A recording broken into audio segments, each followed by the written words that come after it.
പുതിയ തലമുറയെ നമ്മൾ പറയുന്നത് ടെക്സാവികൾ എന്നാണ്. അപ്പോൾ ടെക്സാവികളായ കുട്ടികൾ ഈ സോഷ്യൽ മീഡിയയിൽ ഈ വയലൻസ് കണ്ടൻറ്റുകൾ ഇങ്ങനെ നിരന്തരം കാണുകയും ഗെയിം കളിക്കുകയും അങ്ങനെ അത് അവരെ ഈ അക്രമവാസനകളിലേക്ക് എത്തിക്കുന്നുണ്ട്. നെഗറ്റീവായിട്ടുള്ള കാര്യങ്ങളെ വല്ലാതെ ആഘോഷിക്കുന്നു. റോഡപകടം നടക്കുകയാണെങ്കിൽ ആ അപകടത്തിൻ്റെ വിവിധ വശങ്ങളെ തലപ്പൊട്ടി കിടക്കുന്ന നമ്മൾ നിത്യജീവിതത്തിൽ കാണാൻ മടിക്കുന്ന കാര്യങ്ങൾ അതിനെയൊക്കെ ഇങ്ങനെ പ്രൊജക്റ്റ് ചെയ്ത് മനുഷ്യൻ്റെ വേദനകൾ സെലിബ്രേറ്റ് ചെയ്യുന്ന രീതിയിലേക്ക് നമ്മുടെ മാധ്യമങ്ങൾ മാറുന്നു എന്നുള്ളത്. നമുക്കായിരിക്കും ചിലപ്പോൾ വില്ലൻ എന്ന് പറയാം, കുട്ടിയെ സംബന്ധിച്ചിടത്തോളം അയാൾ ഹീറോ ആണ്. പഴയ കാലഘട്ടത്തിൽ ഇപ്പോൾ തമാശയായിട്ട് പറയുമ്പം മായാവി ആയിരുന്നു പിന്നെ എല്ലാവരും ഇഷ്ടപ്പെടുന്ന ഹീറോ എന്ന് പറയുന്നത്. പക്ഷേ പുതിയ കുട്ടിയെ സംബന്ധിച്ചിടത്തോളം ലുട്ടാപ്പിയാണ് ഹീറോ ആയിട്ട് വരുന്നത് എന്നുള്ളതാണ് ഒരു കാര്യം എന്ന് പറയുന്നത്. അസ്സലാമു അലൈക്കും വറഹ്മത്തുള്ളാഹി. റേഡിയോ ഇസ്ലാമിൻ്റെ എല്ലാ പ്രിയ ശ്രോതാക്കൾക്കും പ്രേക്ഷകർക്കും റേഡിയോ ഇസ്ലാം ഗസ്റ്റ് റൂമിലേക്ക് ഹൃദ്യമായ സ്വാഗതം. റേഡിയോ ഇസ്ലാം ഗസ്റ്റ് റൂമിൽ വിവിധ മേഖലകളിലെ പ്രഗത്ഭരായ വ്യക്തികൾ വിവിധ വിഷയങ്ങളിൽ റേഡിയോ ഇസ്ലാമിൻ്റെ പ്രേക്ഷകരുമായി സംവദിച്ചു കഴിഞ്ഞു. ഇന്ന് നമ്മളോടൊപ്പമുള്ളത് അധ്യാപകനും മനഃശാസ്ത്ര പരിശീലകനും ഫാമിലി കൗൺസിലറുമായ ബഹുമാന്യനായ ഡോക്ടർ മൻസൂർ ഒതായിയാണ്. അദ്ദേഹത്തെ ഗസ്റ്റ് റൂമിലേക്ക് സ്വാഗതം ചെയ്യുന്നു. അസ്സലാമു അലൈക്കും വറഹ്മത്തുള്ളാഹി. വലൈക്കും സലാം വറഹ്മത്തുള്ളാഹി വബറകാതുഹു.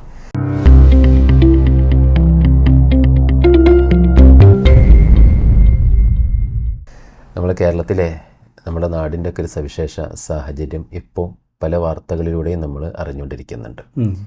അതിനൊന്ന് അനലൈസ് ചെയ്യുന്ന സമയത്ത് നമുക്ക് മനസ്സിലാക്കാൻ പറ്റുന്നത് ഒരു അക്രമവാസന വർദ്ധിക്കുന്നതായിട്ട് നമുക്ക് മനസ്സിലാക്കാൻ പറ്റുന്നുണ്ട്. തീർച്ചയായിട്ടും. പക്ഷേ യഥാർത്ഥത്തിൽ അക്രമവാസന വർദ്ധിച്ചിട്ടുണ്ടോ നമ്മുടെ സമൂഹത്തിൽ?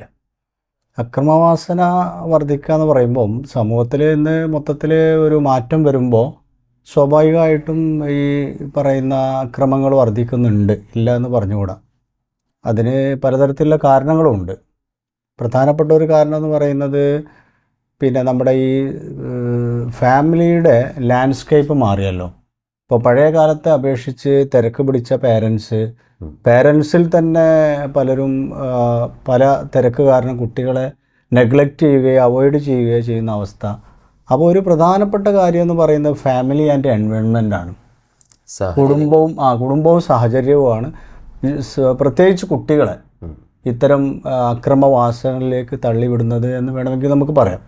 അപ്പോൾ ഒരു പ്രധാനപ്പെട്ട ഘടകം എന്ന് പറയുമ്പോൾ ഈ ഫാമിലി തന്നെയാണ്. അതുപോലെ ഫാമിലിക്ക് അകത്തുണ്ടാകുന്ന വയലൻസ്, അതുപോലെ തന്നെ ഡിവോഴ്സ്, ഇപ്പോൾ വിവാഹമോചനങ്ങൾ നടക്കുന്നു, അതുപോലെ കുട്ടികൾ വീടിനകത്ത് പീഡിപ്പിക്കപ്പെടുന്നു.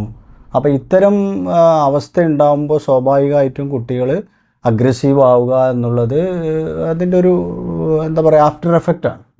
അപ്പോൾ നമുക്ക് ഈ ഒരു വിഷയത്തെ അനലൈസ് ചെയ്യുമ്പോൾ ഒരു പ്രധാനപ്പെട്ട പോയിൻ്റ് എന്ന് പറയുന്നത് ഫാമിലി ആൻഡ് എൻവയോൺമെൻറ്റാണ്. രണ്ടാമത്തൊരു ഘടകം എന്ന് പറയുന്നത് ഫാക്ടർ എന്ന് പറയുന്നത് സോഷ്യൽ മീഡിയ എക്സ്പോഷറാണ്. ഇപ്പോൾ സോഷ്യൽ മീഡിയ ആയിട്ടുള്ള കുട്ടികളുടെ വളരെ വലിയ അടുപ്പം. ഇപ്പോൾ പുതിയ തലമുറയെ നമ്മൾ പറയുന്നത് ടെക്സാവികൾ എന്നാണ്. അപ്പോൾ അവർ ഡിജിറ്റൽ കണ്ടൻറ്റിനെ അല്ലെങ്കിൽ ഡിജിറ്റൽ പ്ലാറ്റ്ഫോമിനെ നമ്മളെക്കാൾ കൂടുതൽ വളരെ ഈസിലി യൂസ് ചെയ്യാനും അത് അവരുടെ നിത്യജീവിതത്തിൻ്റെ ഭാഗമായിട്ട് ഉപയോഗിക്കുകയും ചെയ്യുന്ന ആൾക്കാരാണ്. അപ്പോൾ ടെക്സാവികളായ കുട്ടികൾ ഈ സോഷ്യൽ മീഡിയയിൽ ഈ വയലൻസ് കണ്ടൻറ്റുകൾ ഇങ്ങനെ നിരന്തരം കാണുകയും ഗെയിം കളിക്കുകയും അങ്ങനെ അത് അവരെ ഈ അക്രമവാസനകളിലേക്ക് എത്തിക്കുന്നുണ്ട്. പിന്നെ നമുക്ക് വേണമെങ്കിൽ മൂന്നാമത്തെ ഒരു ഘടകം എന്ന് പറയുന്നത് സബ്സ്റ്റൻസ് അബ്യൂസാണ്. ഇപ്പോൾ ധാരാളം ഘടകങ്ങളുണ്ട്, ഫാക്ടേഴ്സ് ഉണ്ട്. പക്ഷേ ഈ കാര്യങ്ങൾ നമ്മൾ എടുത്തു പറയാവുന്ന ഏറ്റവും പ്രധാനപ്പെട്ട കാര്യങ്ങൾ പെടുന്ന ഒന്നാണ്. മറ്റൊരു കാര്യമാണ് ഈ സബ്സ്റ്റൻസ് അബ്യൂസ്, ലഹരി, മയക്കുമരുന്ന്. അപ്പോൾ ഈ വർദ്ധിച്ച അളവിലുള്ള രാസപദാർത്ഥങ്ങൾ അടങ്ങിയ സാധനങ്ങൾ ഉപയോഗിക്കുമ്പോൾ കുട്ടികളുടെ ബ്രെയിനിൽ വളരെ വലിയ മാറ്റങ്ങൾ നടക്കുന്നുണ്ട്. അപ്പോൾ അവർക്ക് തന്നെ അറിഞ്ഞുകൂടെ എന്താണ് അവർ ചെയ്യുന്നത് എന്നുള്ളത്. അപ്പോൾ അറിയാലോ, ഇപ്പോൾ ഈ കോവിഡിന് ശേഷം നമ്മുടെ കേരളത്തിൽ വിശേഷിച്ച് ലഹരി വസ്തുക്കൾ ഉപയോഗിക്കുന്നവരുടെ ഉപയോഗത്തിൻ്റെ മടങ്ങ് വളരെയേറെ വർദ്ധിച്ചിട്ടുണ്ട്. അപ്പോൾ മുമ്പ് സംസ്ഥാനത്ത് അല്ലെങ്കിൽ നമ്മുടെ ദേശീയ തലത്തിൽ 6ാം സ്ഥാനത്തൊക്കെ ആയിരുന്ന നമ്മുടെ സംസ്ഥാനം ഇന്ന് 1ാം സ്ഥാനത്തെത്തിയിരിക്കുകയാണ് ലഹരി ഉപയോഗത്തിൽ, പ്രത്യേകിച്ച് കുട്ടികളുടെ കാര്യത്തിൽ. അപ്പോൾ ഈ സോഷ്യൽ മീഡിയയും അതുപോലെ തന്നെ ഈ സബ്സ്റ്റൻസ് അബ്യൂസും മയക്കുമരുന്നുകളുടെ ഉപയോഗവും കുട്ടികളുടെ ഈ അക്രമവാസനകളിലേക്ക് എത്തിക്കുന്നു എന്നുള്ളതൊരു സത്യമാണ്. ആ വാസന ഉണ്ട് എന്നുള്ളത് ഒരു സത്യമാണ്. സ്വാഭാവികമായും പലപ്പോഴും ഇങ്ങനെ പറയുന്ന സമയത്ത് പറയാറുള്ളത് വാർത്തകൾ ധാരാളമായി നമ്മളിലേക്ക് എത്തുന്നത് കൊണ്ടാണ് അത് അക്രമം വർദ്ധിച്ചത് എന്നുള്ള ഒരു മറുപടി പല ഭാഗത്തുനിന്നും ഉണ്ടാകാറുണ്ട്. അത് എത്രത്തോളം ശരിയായിട്ട് എടുക്കാൻ പറ്റുന്നൊരു കാര്യമാണ്. ഈ വാർത്തകളെന്ന് പറയുമ്പോൾ ഇപ്പോൾ നെഗറ്റിവിറ്റിയെ താല്പര്യപ്പെടുന്ന ഒരു തലമുറയുണ്ട്. അതിന് ഇപ്പോൾ പ്രത്യേകിച്ച് കൗമാരപ്രായത്തിലുള്ള കുട്ടികളെന്ന് പറയുമ്പോൾ അവരൊരു പ്രകൃതം പൊതുവെ ഒരു ഡിനൈ ചെയ്യുന്നു, എന്തിനേയും എതിർക്കുന്ന ഒരു സ്വഭാവവും പ്രകൃതമാണല്ലോ. പിന്നെ ഒരു ഡെവലപ്മെൻ്റൽ സ്റ്റേജാണ്. അതുപോലെ ക്യൂരിയോസിറ്റി, എക്സ്പെരിമെൻറ്റ് ചെയ്യാനുള്ള ഒരു ഒരു ഒരു ടെൻഡൻസി അവരിലുണ്ട്. എല്ലാം ഒന്ന് പരീക്ഷിച്ച് നോക്കാം. അതുകൊണ്ടാകുമ്പോൾ 2 ആൾ പോകുന്ന ബൈക്കിൽ 5 ആളൊക്കെ പോകുന്നത്, അല്ലെങ്കിൽ 4-5 ആൾക്കാർ പോകുന്നു. അപ്പോൾ അങ്ങനത്തെ ഒരു ഘട്ടത്തിലൂടെയാണ് കൗമാരം കടന്നു പോകുന്നത്. അപ്പോൾ അതൊരു കാരണമാണ്. അതിൻ്റെ ഒരു സൈക്കോളജിക്കലായിട്ടൊരു വശം, ഈ നെഗറ്റിവിറ്റിയോട് അവർക്കൊരു ആകർഷണീയത ഉണ്ടാവാനുള്ളൊരു കാരണം അതാണ്. ഒന്ന് ഈ പ്രായം എന്ന് പറയുന്നത്.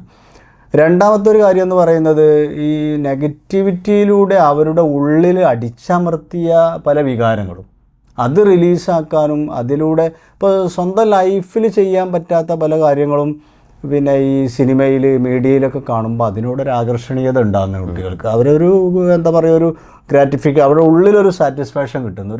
ഒരു സൈക്കോളജിക്കലി തന്നെ അനലൈസ് ചെയ്യുമ്പോൾ അവർക്കൊരു പ്ലഷർ കിട്ടുന്നുണ്ട്. അതുകൊണ്ടാണ് എനിക്ക് തോന്നുന്നു കുട്ടികൾ ഇതിൽ ആകർഷണീയമാവുന്നത്. പിന്നെ നമ്മുടെ മാധ്യമങ്ങൾക്ക് ഇതിൽ വലിയ റോളുണ്ട്. കാരണം മാധ്യമങ്ങൾ പോസിറ്റീവായ കാര്യങ്ങളെ പ്രൊമോട്ട് ചെയ്യുന്നതിനേക്കാളും കൂടുതൽ ഈ നെഗറ്റീവായിട്ടുള്ള കാര്യങ്ങളെ വല്ലാതെ ആഘോഷിക്കുന്നു. ഇപ്പോൾ ഉദാഹരണമായിട്ട് നമ്മളൊരു പിന്നെ ഇന്ന് കാണുന്നൊരവസ്ഥ എന്താ, ഒരു റോഡ് അപകടം നടക്കുകയാണെങ്കിൽ ആ അപകടത്തിൻ്റെ വിവിധ വശങ്ങളെ തലപ്പൊട്ടി കിടക്കുന്ന നമ്മൾ നിത്യജീവിതത്തിൽ കാണാൻ മടിക്കുന്ന കാര്യങ്ങൾ അതിനെയൊക്കെ ഇങ്ങനെ പ്രൊജക്റ്റ് ചെയ്ത് മനുഷ്യൻ്റെ വേദനകൾ സെലിബ്രേറ്റ് ചെയ്യുന്ന രീതിയിലേക്ക് നമ്മുടെ മാധ്യമങ്ങൾ മാറുന്നു എന്നുള്ള. ഇപ്പോൾ സെൻസേഷൻ ഉണ്ട്, ആളുകൾ കൂടുതൽ നമ്മുടെ വാർത്തകൾ കാണാൻ, വ്യൂവേഴ്സിൻ്റെ എണ്ണം കൂട്ടാൻ, ഇതിനൊക്കെ വേണ്ടിയിട്ട് ഈ രീതിയിലുള്ള കാര്യങ്ങൾ നടക്കുന്നുണ്ട്. അപ്പോൾ അത് ശരിക്കും അത് തിരുത്തപ്പെടേണ്ട ഒരു കാര്യം തന്നെയാണ്. അപ്പോൾ ആളുകളിപ്പോൾ ഈയിടെ ഒരു സംഭവം ഉണ്ടായത് ഓർമ്മയുണ്ടല്ലോ, ഒരു കുട്ടി അധ്യാപകനെ വെല്ലുവിളിക്കുന്നു എന്നുള്ളത്. ഇത് സത്യത്തിൽ ഒറ്റപ്പെട്ട സംഭവം എന്ന് വേണമെങ്കിൽ നമുക്ക് പറയാം. കാരണം ഒരു സ്കൂളിൽ ഒരു 100 കുട്ടികളെ എടുക്കുകയാണെങ്കിൽ അതിനകത്ത് ഒരു കുട്ടി മാത്രമേ ഇങ്ങനെ ഉണ്ടാവുള്ളൂ. ബാക്കി നന്മകൾ ചെയ്യുന്ന കുറേ കുട്ടികളുണ്ട്. ഇപ്പോൾ സഹപാഠിക്ക് വീട് വെച്ച് കൊടുക്കുന്ന കുട്ടിയുണ്ട്. അതുപോലെ തന്നെ അഭയകേന്ദ്രങ്ങളിലും ഹോസ്പിറ്റലുകളിലൊക്കെ ഭക്ഷണപ്പൊതികൾ കൊണ്ടുപോയി കൊടുക്കുന്ന കുട്ടികളുണ്ട്.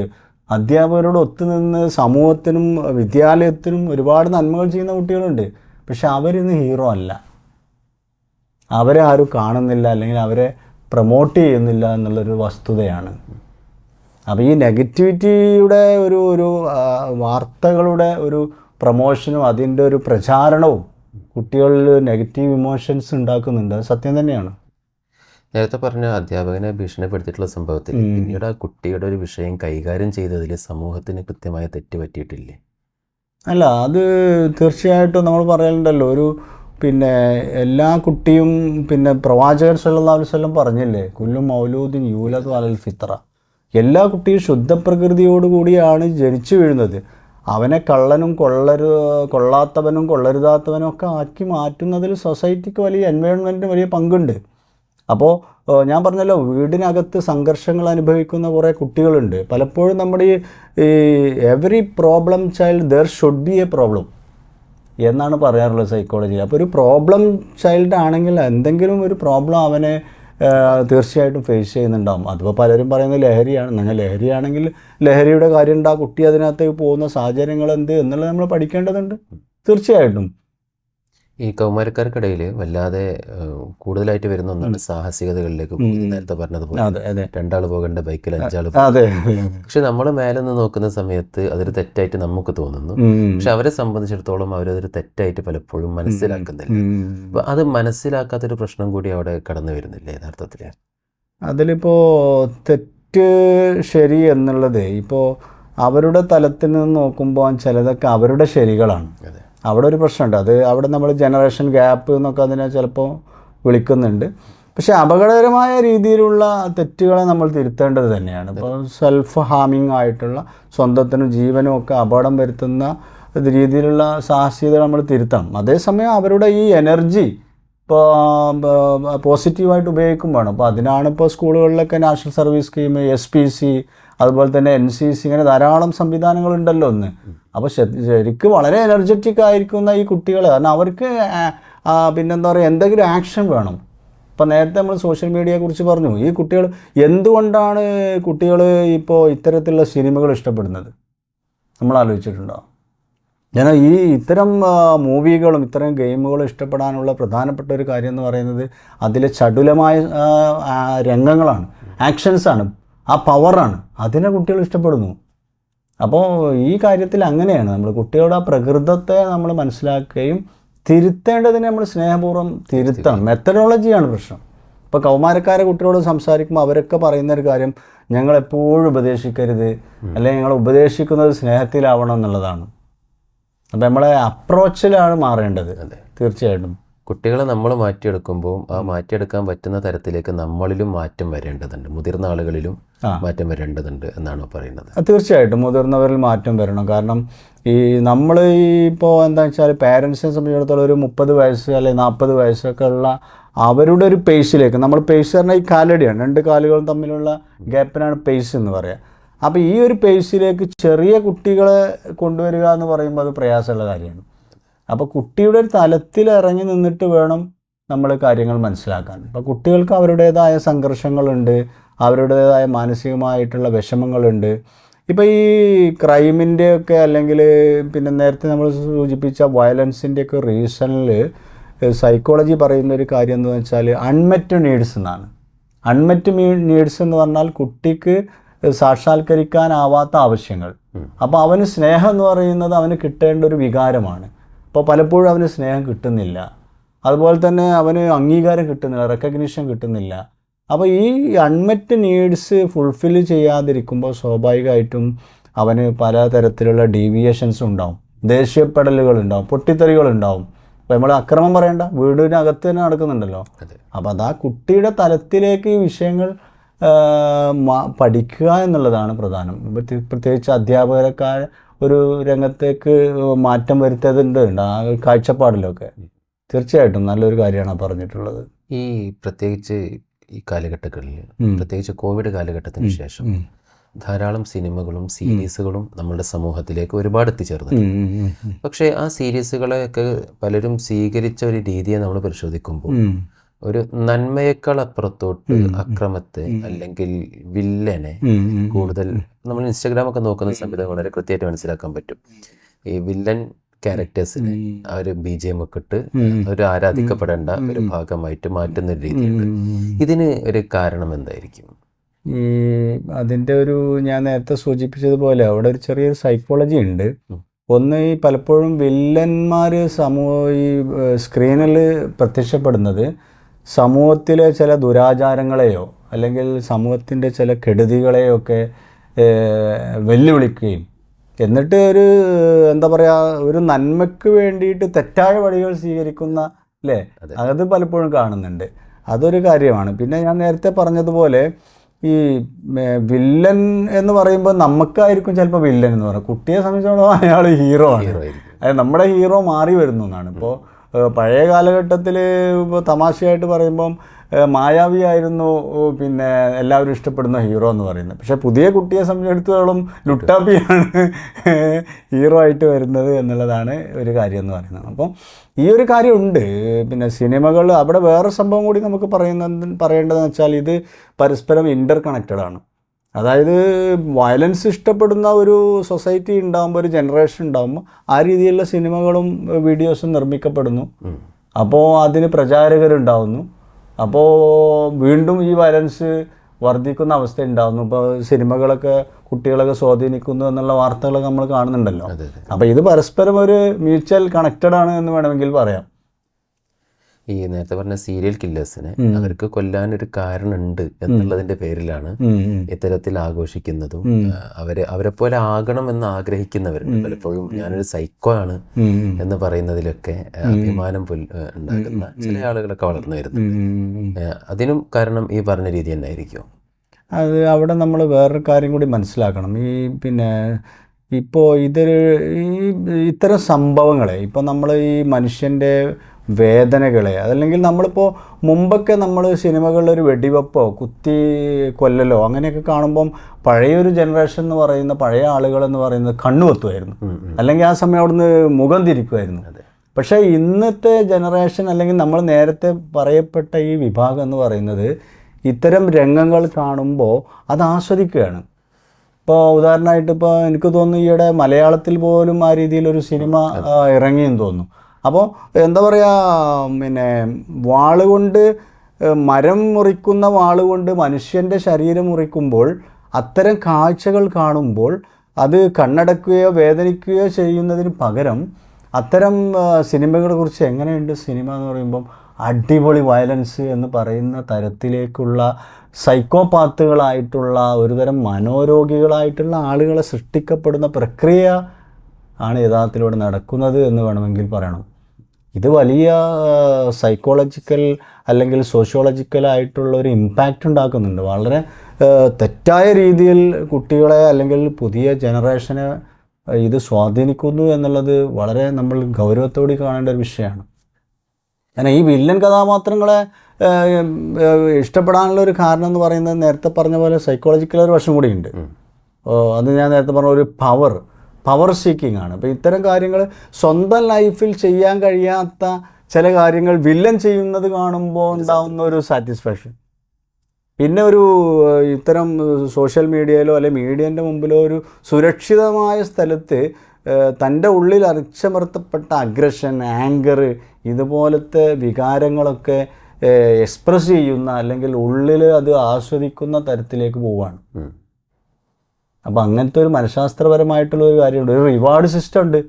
ഈ ഒരു റിവാർഡ് സിസ്റ്റം ബ്രെയിനകത്തൊരു സന്തോഷം. ഇപ്പോൾ നമ്മൾ ഗെയിം കളിക്കുമ്പോൾ അങ്ങനെയാണല്ലോ, ഓരോ ഘട്ടം ഇങ്ങനെ ആ ശത്രുവിനെ വെടിവെച്ച് ഇങ്ങനെ പോകുമ്പോൾ കുട്ടി വെടിവെച്ച് കയറുമ്പം നെക്സ്റ്റ് സ്റ്റേജിലേക്ക് എത്തുമ്പോൾ ഒരു മിഷൻ പൂർത്തിയാക്കുമ്പോൾ അവിടെയൊക്കെ അവൻ്റെ ഉള്ളിൽ ഒരു സന്തോഷം ഇങ്ങനെ കിട്ടുകയാണ്, ഒരു റിവാർഡ് സിസ്റ്റം.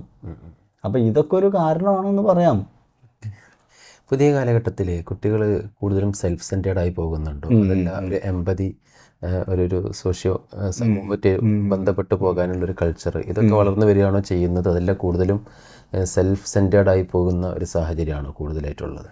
അതിപ്പോൾ നമ്മൾ നേരത്തെ പറഞ്ഞതിൻ്റെ ഒരു തുടർച്ചയാണ് യഥാർത്ഥത്തിൽ. ഇപ്പോൾ അതിന് സൈക്കോളജിയിൽ പറയുന്നൊരു ടേം എന്താണെന്ന് ചോദിച്ചാൽ ഇമോഷണൽ ഡീസെൻസിറ്റൈസേഷൻ എന്ന് പറയും. അതായത് ഈ വൈകാരികമായിട്ടുള്ള ഒരു പിന്മടക്കം, വിഡ്രോ ചെയ്യുക. ഇപ്പോൾ ഒരാളെ സ്നേഹിക്കുന്ന ഒരു രംഗം കാണുമ്പോൾ നമ്മുടെ ഉള്ളിൽ സ്നേഹം നമുക്ക് ഫീൽ ചെയ്യുന്നുണ്ട്. അതുപോലെ ഒരു കരുണയുടെ ഒരാൾ വീഴുമ്പോൾ അയാളോട് നമുക്ക് ഉള്ളിലൊരു എമ്പതി തോന്നുന്നുണ്ട്. അയാളുടെ സ്ഥാനത്ത് ഞാനാണെങ്കിൽ അയാളെ രക്ഷിക്കണം എന്നുള്ളൊരു ചിന്ത നമ്മുടെ ഉള്ളിലുണ്ട്. അപ്പോൾ ഇത് മനുഷ്യ സഹജമായിട്ടുള്ളൊരു കാര്യമാണ്. പക്ഷേ ഇത്തരത്തിൽ നിരന്തരമായിട്ട് ഇത്തരം അപകടങ്ങളും കൊലപാതകങ്ങളൊക്കെ സാധാരണീയമാക്കപ്പെടുന്നു. ഒരു സാധാരണ സംഭവമായി ഇങ്ങനെ റിപ്പീറ്റഡ് ആയിട്ട് ഇതിങ്ങനെ വരുമ്പോൾ ഉണ്ടാകുന്നൊരു കാര്യം എന്ന് പറയുന്നത് ഇതിനോടൊക്കെ ഉള്ള നമ്മുടെ ഇമോഷൻസ് ഇല്ലാതെയാവുന്നു. മനസ്സിലാവുന്നുണ്ടോ? അപ്പോൾ അതൊരു വലിയ അപകടമാണ്. വലിയ അപകടം എന്ന് പറയുമ്പം അവിടെ ഇതിൻ്റെ ഇപ്പോൾ എന്ന് വെച്ചാൽ എന്തിനാണ് ഞാൻ മറ്റേ ആളെ നോക്കുന്നത്, രക്ഷിക്കുന്നത്, എനിക്കെൻ്റെ കാര്യം നോക്കിയാൽ പോരെ എന്നുള്ള തലത്തിലേക്കുള്ളൊരു ജനത വളർന്നു വരികയാണ്. അങ്ങനെ പ്രശ്നമുണ്ട്. ഇപ്പോൾ പണ്ട് നമ്മളൊരു കഥ പഠിച്ചിട്ടുണ്ടല്ലോ, കൂട്ടുകാർ കാട്ടിലേക്ക് പോകുമ്പോൾ പിന്നെ കരടി വരുന്നൊരു സംഭവമുണ്ട്. അപ്പോൾ കരടി വരുമ്പോൾ അതിലൊരുത്തം മരത്തിൽ കയറി രക്ഷപ്പെടുന്നുണ്ട്, മറ്റേ ആൾക്ക് വയ്യ, അപ്പോൾ അയാൾ മരിച്ച പോലെ കിടക്കുന്ന സംഭവമൊക്കെ പറയുന്നുണ്ട്. അപ്പം അതിൽ ഈ കൂട്ടുകാരൻ ചെയ്ത് ശരിയല്ല എന്നുള്ളതാണ് അന്നത്തെ മെസ്സേജ്. ഇന്നിപ്പോൾ അതല്ല, അവൻ ചെയ്താണ് ബുദ്ധി എന്നാണ് പുതിയ തലമുറ പറഞ്ഞു കൊടുക്കുന്നത്. എന്നിട്ട് അവനെ കരടി എന്തെങ്കിലും ശരിയാക്കുന്നുണ്ടെങ്കിൽ അത് പിന്നെ ലൈവായിട്ട് മറ്റുള്ളവർക്ക് കാണിച്ചു കൊടുക്കുന്ന തരത്തിലേക്ക് ഉള്ള സൈക്കോപാത്തുകളായിട്ട്, മനോരോഗികളായിട്ട്, ഡിസോർഡറുള്ള ആളുകളായിട്ട് മാറിക്കൊണ്ടിരിക്കുകയാണ്. അപ്പോൾ അത് വലിയ അപകടമാണ്. പിന്നെ മാത്രമല്ല പിന്നെ നമ്മുടെ എന്താ പറയുക, ഒരു ഖുർആനിക വീക്ഷണത്തിൽ പറയുമ്പോൾ അംറും ബിൽ മഅറൂഫ് വനഹിയും അനിൽ മുൻകർ, നന്മ കൽപ്പിക്കുക തിന്മ തടയുക എന്നുള്ള ആ ഒരു മനുഷ്യൻ ചെയ്യേണ്ട, ധാർമ്മികമായിട്ട് ചെയ്യേണ്ട ഒരു റെസ്പോൺസിബിലിറ്റി അത് നഷ്ടപ്പെടുന്നു. ഞങ്ങൾക്ക് എന്ത് പറ്റിയാലും എന്താ, ഞാനെന്തിനപ്പം നോക്കുന്നത്, ആ ഒരു തരത്തിലേക്ക് പോവുകയാണ്. ഈ പറഞ്ഞിട്ടുള്ള മാറൂഫും മുൻകറും, അതായത് വെറുക്കപ്പെട്ടതും നല്ലതും ചീത്തയും, ഇത് തിരിച്ചറിയുന്നിടത്ത് പലപ്പോഴും തെറ്റുപറ്റുന്നില്ല. മൂല്യത്തകർച്ചകൾ വല്ലാതെ സമൂഹത്തിൽ വന്നുകൊണ്ടിരിക്കുന്ന ഒരു സാഹചര്യം കൂടിയാണല്ലോ ഇപ്പോൾ. ആ മൂല്യത്തകർച്ചകളെ കൂടുതലായും ഏറ്റെടുക്കുന്ന ഒരു രീതി കൂടി ഇപ്പോഴത്തെ കാലഘട്ടത്തിൽ കുട്ടികളിലല്ല, അതിനെ വളരെ മികച്ച രീതിയിൽ നമ്മൾ പറയാറുള്ളത് പോലെ വർണ്ണക്കടലാസിൽ കുട്ടികളിലേക്ക് എത്തിച്ചു കൊടുക്കാൻ ഒരു വിഭാഗം കൂടി അത്തരത്തിൽ പ്രവർത്തിക്കുകയും ചെയ്യുന്നുണ്ട്. ഈ മൂല്യത്തകർച്ച അതിനെ അവർ സ്വീകരിക്കുമ്പോൾ യഥാർത്ഥത്തിൽ അവർ ഇരകളായി മാറില്ലേ ചെയ്യുന്നത്. അതിൻ്റെ കാര്യം എന്താണെന്ന് ചോദിച്ചാൽ, പിന്നെ അതിൽ ഇപ്പം നേരത്തെ പറഞ്ഞ ഒരു ചോദ്യത്തിനോട് ലിങ്ക് ചെയ്തിട്ടുള്ള കാര്യമാണ്. ഇപ്പോൾ സെൽഫ് സെൻറ്റേർഡ് ആകുന്നുണ്ടോ എന്ന് ചോദിച്ചല്ലോ. അപ്പോൾ സൊസൈറ്റിയുമായിട്ടുള്ള കണക്ഷൻസ്, അതല്ലെങ്കിൽ കുടുംബമായിട്ടുള്ള ബന്ധങ്ങൾ ഇന്നത്തെ ഒരു തലമുറ പൊതുവെ കുറഞ്ഞു വരികയാണ്. എന്തിന് കുടുംബം, എന്തിന് സമൂഹം എന്നുള്ള രീതിയിലേക്ക് എനിക്ക് എൻ്റെ കാര്യം നോക്കിയാൽ പോരെ. അപ്പോൾ ഇതിനകത്ത് ധാരാളം കാര്യങ്ങളുണ്ട്. അത് വെസ്റ്റേൺ തോട്ട്സ് അതിൽ നമ്മുടെ ജനറേഷനെ സ്വാധീനിച്ചിട്ടുണ്ട്. ഒരു ലിബറലിസം ചിന്ത ഉണ്ടല്ലോ, ഞാൻ എൻ്റെ കാര്യം മാത്രം എന്നുള്ളത്, നീ വളരുക, നീ ആദ്യം എന്നുള്ള ഈ ട്രെയിനിങ് കിട്ടി ബാക്കിയുള്ളവരെ നോക്കുന്നില്ല.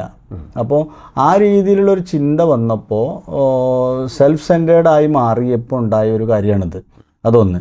അപ്പോൾ അങ്ങനെയാവുമ്പോൾ ഇവിടെ നമ്മൾ വേറൊരു കാര്യം കൂടി മനസ്സിലാക്കാം. മുമ്പത്തെ കാലത്ത് നമ്മുടെ ധാർമ്മിക സാംസ്കാരിക മൂല്യങ്ങൾ അല്ലെങ്കിൽ സൗന്ദര്യബോധം ഇതൊക്കെ ഉണ്ടായിരുന്നത് നമ്മുടെ പരിസരത്ത് നിന്നാണ്, പേരൻസിൻ്റെ അടുക്കൽ നിന്നാണ്, അല്ലെങ്കിൽ നമ്മുടെ എന്താ പറയുക ടീച്ചേഴ്സിൻ്റെ അടുക്കൽ നിന്നാണ്. ഒരു സാംസ്കാരിക മൂല്യബോധം സൃഷ്ടിക്കപ്പെട്ടിരുന്നത് നമ്മുടെ കൾച്ചറലായിട്ടുള്ളൊരു സമീപത്ത് നിന്നാണ്. പക്ഷേ ഇന്നങ്ങനെയല്ല.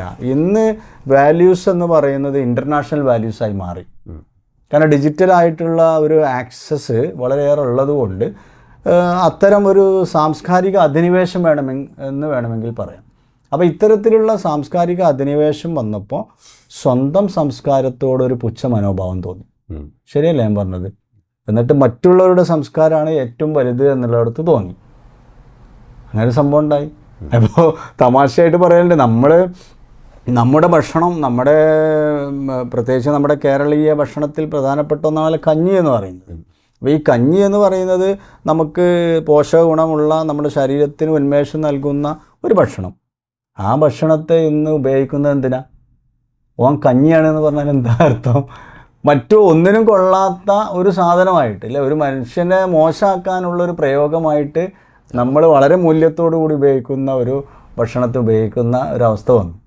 അപ്പോൾ ഇതാണ് ഈ പറയുന്നത്, നമ്മുടെ സംസ്കാരത്തെ മോശമായി കാണുകയും ഇതിൽ വേറെ ഒരു കാര്യം കൂടിയുണ്ട്. ഒരു എന്താ പറയുക, കൊമേഴ്ഷ്യലൈസേഷൻ വരുന്നുണ്ട്.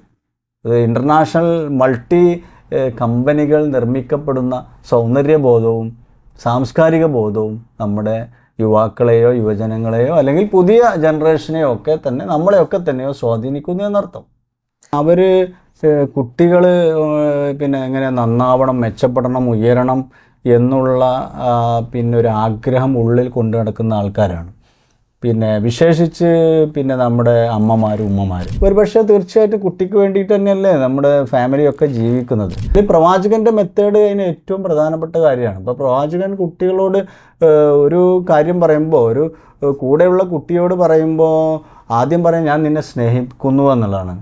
യാ മുആദ് ഇന്നി ഉഹിബ്ബുക്,